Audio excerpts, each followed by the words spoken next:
Een van die boeke wat die wyse Salomo geskryf het, is die boek Prediker. In hierdie boek neem hy ons op 'n reis na wat die ware sin van die lewe is. En wat was Salomo se gevolgtrekking? Ons vind dit aan die einde van die boek in Prediker 12 vers 13. Na alles wat jy gehoor het, is dit die finale slotsom. Wees eerbiedig teenoor God en gehoorsaam sy gebooie. Dit word van alle mense gevra. So wat hy uiteindelik vir ons sê is die volgende: leef met eerbied teenoor God en leef 'n lewe van gehoorsaamheid. Met ander woorde, ontdek hom, ontdek wie hy is. En soos wat jy hom ontdek, laat toe dat jou hart gevul word met ontzag en eerbied vir wie hy is.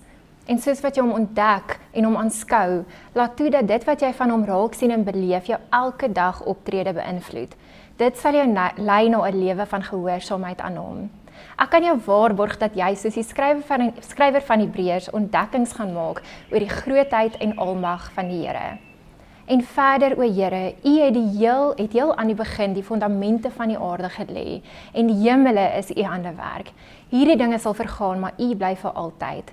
Hulle sal almal soos klere verslete raak, maar vir die seun sê hy: U troon, U o God, staan vir altyd, onwankelbaar vas.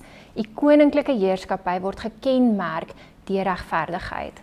Jy gaan besef, hy is meer as in staat om jou te beskerm, te versorg en te dra deur die storms van jou lewe. Jy gaan ook sien dat die karakter van die groot ek is, een van liefde, omgee, genade en diensbaarheid is. Sy almag is juis die anker dat ons hom kan vertrou met ons lewe. Jesus self leer ons dat hy die een is wat die heelal in stand hou en vir die voëls in die veld sorg. Hoeveel te meer sal hy nie vir ons kan sorg nie. Matteus 6 vers 26 lees ons: hou die voëls wat daar vlieg dop. Hulle saai nie, hulle oes nie en hulle maak nie in skure bymekaar nie. Dit is onnodig want julle hemelse Vader gee aan hulle kos. Besef julle dan nie dat julle vir God nog baie kosbaarder is as hulle nie?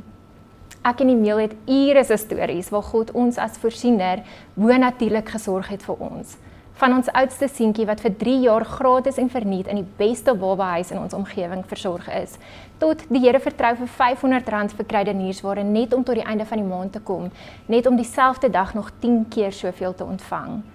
Hy is so groot dat hy jou by die naam ken en selfs weet hoeveel hare op elkeen van ons se kop is. Ons leef vanuit die volgende fundamentele waarhede van wie Jesus is. Jesus is liefde en ek is die fokus van sy liefde. Jesus soek altyd die beste vir my lewe. Jesus ken my en hy weet wat is reg vir my lewe, daarom kan ek hom vertrou. As ek sy grootheid sien en sy hart ontdek, kan ek nie anders as om gevul te wees met ontzag en eerbied vir God nie. Dit bring mee dat ek hom vertrou met my lewe en omdat ek hom vertrou met my hele hart, kies ek om die grootste besluit van my lewe te neem. En hierdie besluit is om Jesus te volg en nie op my eie insig te vertrou nie. Vertrou op die Here met alles wat jy het, moenie staat maak op jou eie insigte nie. Vra na die wil van God in alles wat jy doen en hy sal vir jou die regte pad wys. Vertrou die Here met jou probleme en jou lewensuitdagings. Vertrou hom met jou besluite. Vertrou hom met jou toekoms. Vertrou die Here met jou lewe. Psalm 119. Laat my wandel volgens u gebooie, want dit is waarin ek vreugde vind. Die volgende stap waarin ontzag en eerbied en totale vertroue my vat, is gehoorsaamheid aan God. Jou gebed moet dan elke dag wees: Here, omdat u God is en die beste vir my soek, vertrou ek u leiding in my lewe en daarom wil ek 'n lewe van gehoorsaamheid teenoor u leef. Here, as u praat, wil ek luister, want daarin is ware lewe. Paulus leer ons dat gehoorsaamheid vloei uit ontzag en eerbied vir die Here. My geliefdes, julle was altyd baie gehoorsaam toe ek by julle was.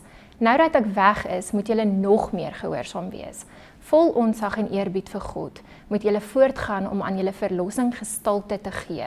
Dis mos God wat die gewilligheid en die vermoë in julle bewerk om te handel volgens wat hy graag wil hê.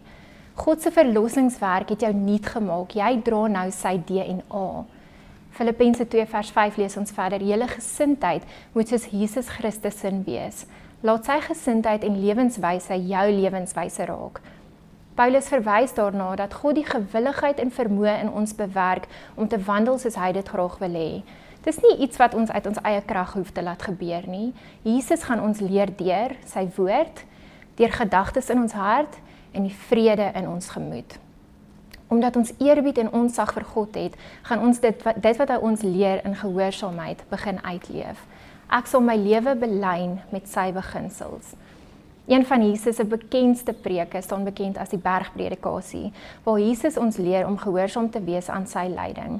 Matteus 5 vers 19 lees ons: As jy dus die kleinste van God se opdragte op sy sou skuif en ander leer om dit ook te doen, sal jy die kleinste wees in God se koninkryk. Maar as jy God se wet tot in sy kleinste detail respekteer en gehoorsaam, sal jy groot wees in sy koninkryk. Jesus daag ons uit om ons lewe te belyn met sy lewensbeginsels. Maar hoe doen 'n mens dit? Hoe lyk dit prakties?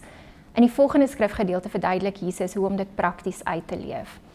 As jy dus jou offer in die altaar toe bring en dit val jou daarby dat jou medemens 'n grief teenoor jou koester, los jou offer net daar voor die altaar, gaan maak eers vrede met daardie persoon en kom dan terug en bring jou offer.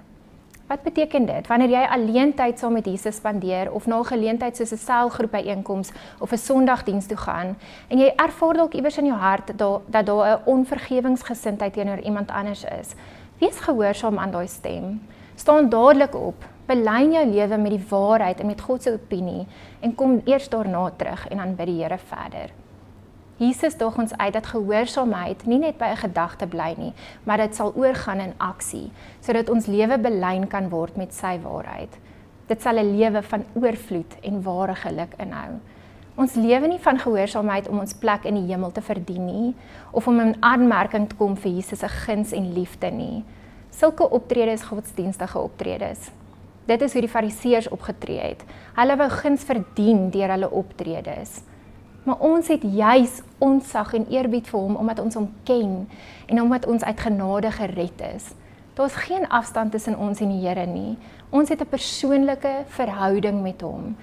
Hy is elke dag met ons en daarom vertrou ons hom en daarom wil ons hom volg en hom aanbid. Nie net met ons woorde nie, maar met ons lewenswyse en gehoorsaamheid. Ek het die volle vertroue dat Jesus net goedheid en guns vir my en jou in store het.